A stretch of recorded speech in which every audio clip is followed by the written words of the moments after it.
This episode is sponsored by my Fall Fast Track, the only 6-week distance mastermind course to help you profit from the private market using performance testing. Enrollment starts on August 1st. Find out more at homeperformance.training. Welcome to the Building Performance Podcast from the Building Performance Workshop. I'm Corbett Lunsford, and today we're talking about performance-based building and improvements from the real estate aspect with Chad Curry, who is the Managing Director of the Center for Realtor Technology. I bet you didn't even know that existed, at the National Association of Realtors. Chad, thanks so much for being on the show. Hey, I'm happy to be here. Thank you, Corbett. So you have a thing that is going to come up a bunch in this episode called the Internet of Things that you're dealing with, specifically for the National Association of Realtors. Can you tell us about what that is? Sure. So the Internet of Things is a term that was coined about 16 years ago, and it essentially refers to devices, everyday devices that are connected to the Internet through embedded computers. And the benefit of that is to provide data on those products, and that data becomes actionable. So, for instance, one that you're probably your members may be familiar with is the Nest Learning Thermostat. And this is a thermostat that learns your behavior and will adjust based on your everyday interactions. But you can also set it. And now they're doing things where they're working with utilities to help them reduce their load on the grid. An example of that is in Austin. They knew they had about 3,000 Nest owners there, and they reached out to the utility and said, hey, we have these owners. If you offer them some type of subsidy or rebate that they opt into and allows us to adjust their thermostats by 1 or 2 degrees, we can save you from a brownout on the hottest day of the year. And they proved it out in September, I think it was September 16, 2013. They proved it out. They were able to keep Austin from having to switch over to natural gas and saved money. So this saves the utility money, but also saves the homeowners money. And how is the Center for Realtor Technology using this Internet of Things to kind of revolutionize real estate? I imagine that's what you're doing here, right? Revolution is what's happening. Well, we always, I put my Che Guevara t-shirt on, and then we run around. We run around the building and shout slogans, and that's how we go. No, we really feel like there's a ton of opportunities here for members and homeowners and anybody who's interested in building performance. We're seeing, we're actually working to sort of become embedded within the city of Chicago and work with them on a couple of projects. There's one called the Array of Things, which will be a set of sensors, about 50 to 60 within a node, that will go up along light poles that will tell you about air quality, light quality, ambient noise, number of people walking by with a low resolution infrared camera, not to track people, but to understand how an area is being used, so the city can more effectively send services. Where standing water is, so they know if there might be a sewage problem.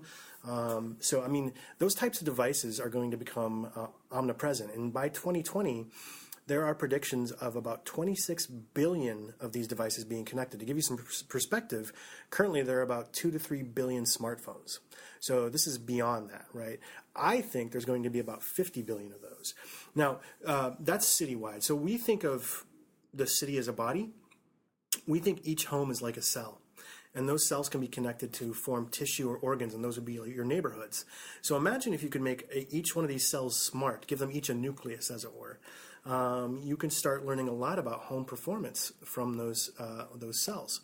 And you could learn about neighborhood performance and citywide performance and put that together and give you a beautiful picture of city performance. So one of the things I'm very interested in is living here in Chicago is we have a coal-fired plant on the south side of Chicago. What's the reach of that? How far is that coal ash spreading? And what does that mean for home ownership? And what does that mean for the saleability of a home? I think those things become very interesting to our members. And I think this will mean our members aren't just going to be involved in listing and selling and buying, but they'll become a partner in the ownership of that home, because these things, as you know from your work, are very organic. We were just talking about mold being a part of this, and what's the root cause of that? They have a living, breathing quality. Mm-hmm. And so we think if we get our members interested in that aspect of it, we're going to have a very interesting future. So information, from a professional like my perspective, I don't get a lot of calls from realtors to do building forensics or a home performance analysis on a house that one of their clients is about to build or buy. whenever a realtor is about to buy a home for themselves, I always get called. Fascinating. In my opinion, what I've seen, or rather based on my experience, it seems like too much information is a thing that a lot of realtors worry about because they don't want you to break the sale with more information than what you need. Yep. So how are you balancing this vast amount of metrics and information about what's actually going on in homes with the fact that realtors have traditionally been a little bit afraid of finding out too much? Well, that's something we have to break through, and we've talked a lot about that. Like, if you think about the question I ask when I present is, who here is concerned about privacy? And of course, everybody's hand goes up. And then the next question is, who here uses Facebook, right? And everybody's hand goes up. And I'm like, all right, you're doing a cost-benefit analysis in the use of Facebook. You're actually giving up some of your privacy for the benefit of using Facebook to connect and network. And that's where we're looking. I don't want them to be focused on the sale of the home. I want them to be focused on the life of the home and the quality of life in that home. And I think that's where that becomes a new lead generator. And that's where this data becomes different. Currently, our listing data is static, right? It's exactly what was in the listing books of the 80s and 90s, but it's put into the internet. And it's changeable within an hour or two, where before it was a weekly change, right? That's all that's really changed. But with these devices, that data becomes dynamic. So for instance, air quality. People always say, well, I mean, if we know what the air quality is, we have to do something about it, right? And if we're listing a home and we have to do something to air quality, that could affect the saleability of that home during the listing. And I say, you're exactly right. But what if you actually knew about that air quality before that person was even ready to list, right? You're not only helping them in the future when they want to sell that home, you're helping them improve quality of life in that home. What if their kid had some breathing problems? They didn't know where it was coming from. They thought maybe it was something at school, or they just weren't sure what it was. But it actually turned out to be some type of dander in the carpet, the shag rug you have because you're nostalgic for the 70s. That dander from that carpet could be causing that breathing problem. And if you can get on that and figure that out, you're actually improving your son or daughter's quality of life before you're even ready to list. And I think what that makes the realtor then is a trusted member of that house's life, right? And I think that's where we need to have a shift in the way we think about this stuff. And that's currently what we're doing right now is ramping up an educational plan. And what that means is we want our members to become very aware of these devices, very aware of their capabilities, their costs, because I think these devices then become a closing gift, right? A Nest thermostat becomes a closing gift along with something we're working on promoting with the Virginia Tech Advanced Research Institute called the BMOS, which stands for Building Energy Management Open Source Software. Don't remember that name. I think they're probably going to change it. But BMOS will allow you to have an overall picture of all your Internet of Things devices very simply and easily. And we want to help promote that device. And that device could be a way for realtors to have access to that information. Because if they market themselves as someone who can help a homeowner make informed decisions about quality of life in their home based on advanced technologies, they're going to look like a genius, you know? And that's where that differentiation comes in. We were talking a little bit about that earlier. I think differentiation is something that our members look for. And, you know, and when you said that thing about them coming to you when they're buying a home, I think what realtors need to start doing is thinking about their clients as if they were the client. What would I want my client? What would I want to do if I were buying a home? You know, that's a way to really give that white glove experience, that concierge experience. Really put yourself in that role of the buyer. Yeah. That's interesting. I've had some people, especially this year, I've been in business for 7 years, and I've had a few people call me and say, hey, I talked with you 7 years ago, and I decided not to do it, but now I'm ready to do it. And it's fascinating to see that happen. It means that you have to be in business forever. I just want to retire. So on the subject, though, of your giant educational outreach that you're about to do and the shag carpet, what is the average age of a realtor?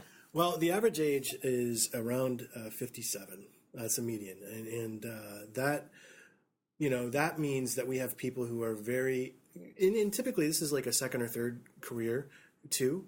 So they've had experience, they're very entrepreneurial, and they've had experience in many other areas. And I think that's why, you know, people sometimes they'll talk about the ages as if it's in sort of a negative connotation.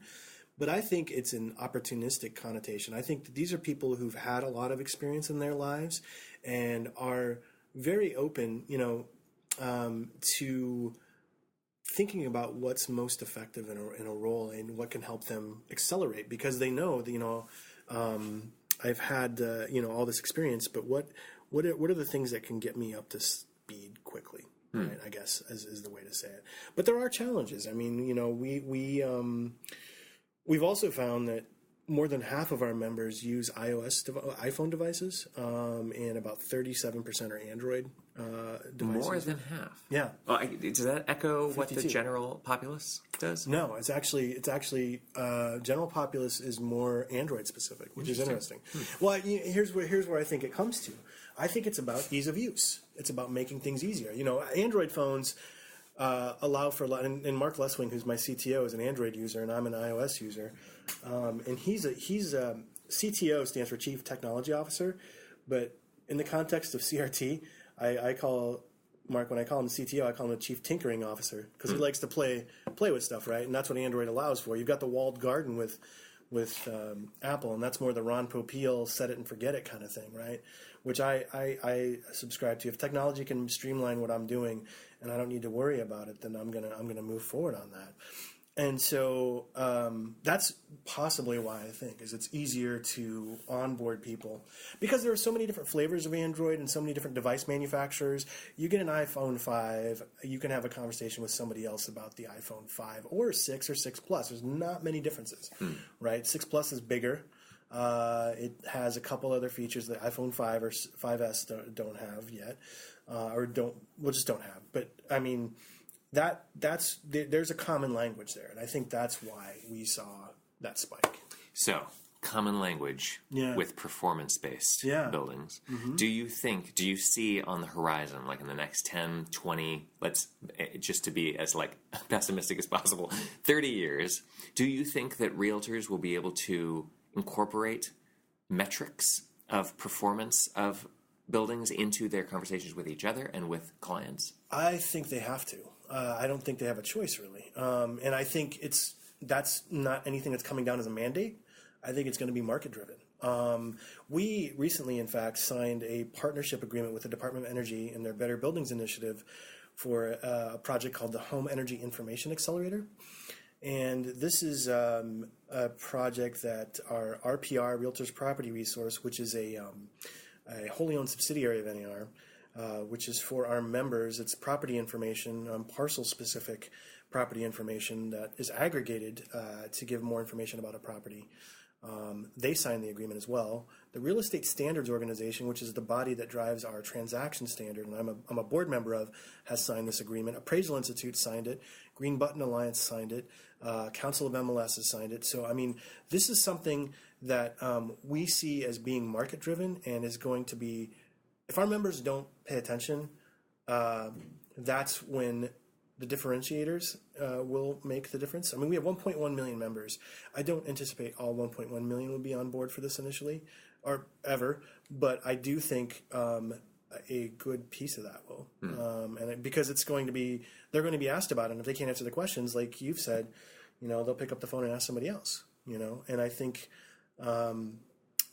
it's going to become really important. And that's why we're looking at the Internet of Things, because we think that's going to help them get those metrics and help them show the value. So, for instance, if I had 5 clients on a street who had all had bungalow houses, if bungalow houses are very familiar here in Chicago, all 5 have bungalow houses. I know house 1, they installed a Nest thermostat and saw some great energy savings. Then they decided to go for triple pane glass windows on the recommendation of the realtor. Now they're seeing some even more energy efficiency savings. They had a home envelope analysis where they actually, their air envelope, they saw some issues there and did some work to get that fixed. That even increased it even more, and their Nest is running really well because of that. Home 5 has a Nest thermostat but isn't seeing the same type of energy savings. I could take the data from that home and say, hey, look, if you do one of these 2 things, either the envelope, which I would recommend, over the triple pane glass, you're going to see these type of energy savings, and it's gonna pay you back and be a great return on investment for you. And since that data is being fed into this listing, when people go to look at your home when they list, they'll see you made a change on this date, and they'll see that data proving out. They'll see it over the lifetime of the home. You can say, I made this change at this time, right? So, I mean, that is something I think is definitely going to come down the pike. And I think within the next 5 years, I think in the next 18 months, the early adopters are going to start using some of these products. Meaning, I talked to you a little bit about the BMOS. I think if we can work with them and get to where I want to get, I think 18 to 24 months, those are going to be in the hands of consumers. And I think we're going to be the ones giving them to them. That's very exciting. So you mentioned earlier that emotion is very important for how people buy, right? Oh, yeah. The way, the feeling. And we were talking about the happy face and the sad face with the Nest thing. So my impression is... my sources. Here's what I found on the web for is very important, So technology is our friend. Yeah, so I'm the managing director for the Center for Realtor Technology here. And somehow... And you're an iOS user, right? Yeah, and somehow Siri was activated from Corbett asking me a question. That's fascinating. Awesome. All right. She's been listening to us this whole time. Yeah, if you want to know Very if the device is... You guys, if I'm not alive when you receive this published podcast, then please somebody call the police on Siri. So my question is, if the... My supposition is that people buy based on their feelings, and they buy based on the fact that they want to have a good life. A lot of people who do what I do, or who talk about performance, or what I don't talk about, which is just energy efficiency, will make it all about ROI.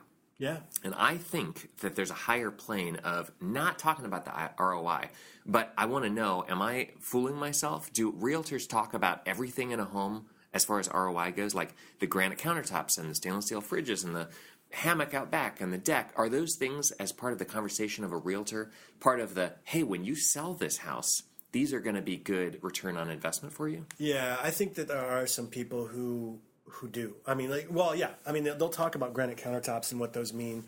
But I think that what you said about quality of life, I want to have an acronym for people who have like a credentialing for this, that it will never get past our marketing team. I want to call people koalas. That's QUOLA, quality of life advocate, right? Awesome. Yeah, it's never going to get past our marketing team, and I don't blame them. It's just where my head goes. But I think, I think our members are all about marketing, and if they see something get hot, they're going to start marketing that. Kitchen islands, right?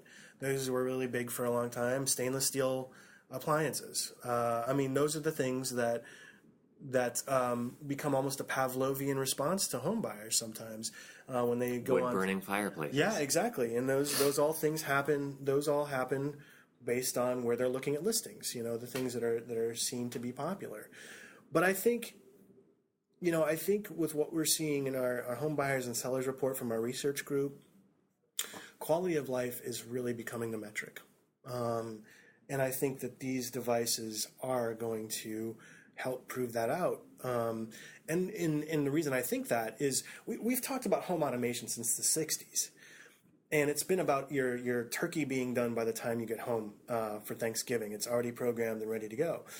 And that's all really about quality of life. Now, the reason it hasn't caught on is because these systems become so gosh darn expensive. But we now have what I call the iterative smart home, where you can buy the devices that matter to you and what metrics you're interested in. And so if we can actually help homeowners think about those metrics and what those mean, then you're entering into a partnership, and you're entering into another realm, as it were. I mean, some realtors already have very fascinating ways of working with home buyers and sellers. Well, they'll do things like become members of PTAs in certain school districts and become involved in PTAs and generate leads because they're part of the PTA. And that's exactly the same sort of thing. But really, you're becoming more personal. And our inventory are homes, right? No, there's no other way to look at it. And so if you can help become a steward for that home and help them think of it as a stewardship, then that's an entirely different way to think about marketing. I don't know if I answered your question. No, absolutely. Okay. So what would be the easiest way for somebody who is good at delivering either metrics about home performance or the improvements themselves or a brand new home, what is the easiest way for somebody like that to get a realtor's attention? Because it seems like a lot of realtors will take a home that's high performance in some way, and they'll forget to market the things that are the most important to somebody like me about the house. Yeah. So how do we get those people's attention? It really comes down to education, I think. I think anybody, and I'm not just talking about realtors here, I'm talking about anybody, if they feel like they have a deficit in understanding something, there's a bit of a phobia there, right? And so I think what you do a good job, and I'm hearing you talk about this, you do a good job of making it plain and simple. I think you do a good job of breaking it down. And that's really what we've come to, is really, I talk about technology, but I can't make people afraid of it, because if I do, I'm failing at my job. I've got to make it accessible. And I think that's where you talk about HERS scores to someone, and they start wondering if there's some sort of female, the word hers, right? It has a feminine connotation to it. Does that mean you're talking, what do you, because people refer to things sometimes as a she or... I'm not into that girly stuff. Right, exactly. Well, what is BPI? That has a connotation for your body, your blood pressure, right? So those things, really defining what those are and really what they represent. I think that's that's the opportunity, is how best to make it less scary and onerous. I think the play, we talked about the home energy audit. You're right. Audits are these things where people are on you all of a sudden and they're probing you, right? And we have PCI audits here for credit card processing. Our infrastructure team, they have to deal with that, and I God love them. They do a great job every year, but I don't want anything to do with that. But when you talk about performance, you use the word building performance, and that's building performance. It speaks in a way that it speaks in a way that allows you to think about improvement in a way that isn't scary, right? And so I think really couching it in a way that doesn't, that takes away some of the mystery. And I think mystery is always the big problem for our members. Our members want to be quick. They want to be able to make that sell, and they want to be able to talk about something intelligently. And if they can't do it, if they can't give an elevator pitch, that's what I'm talking about, the entrepreneurial thing. They have to be able to give an elevator pitch on something. And if they can't do that, then they're not going to listen, right? So I've got to figure out ways to give sound bites to people in a way that works for them, and give them tools that are fast and quick. So we're going to be building these tables that talk about different learning thermostats and the pros and cons of each one that they can take and then give to a homeowner. And if they can give that to a homeowner, that's the area where they have a dialogue. And if we can write like a little preamble, like, okay, these are the things to talk about and highlight on this sheet, that's a call to action for them. I think making it actionable is what they need. Awesome. Well, you got a lot of really exciting stuff going on here. Thanks. I really appreciate it. And I hope that you will consider coming back on the show in another couple months when you've got some stuff rolled out. Yeah, that'd be great. I love it. Awesome. Cool. Chad, thank you so much for being on the show. Well, thanks for having me. I appreciate it. Chad Curry is the Managing Director of the Center for Realtor Technology at the National Association of Realtors. You've been listening to the Building Performance Podcast from the Building Performance Workshop. I'm Corbett Lunsford. Tune in next time.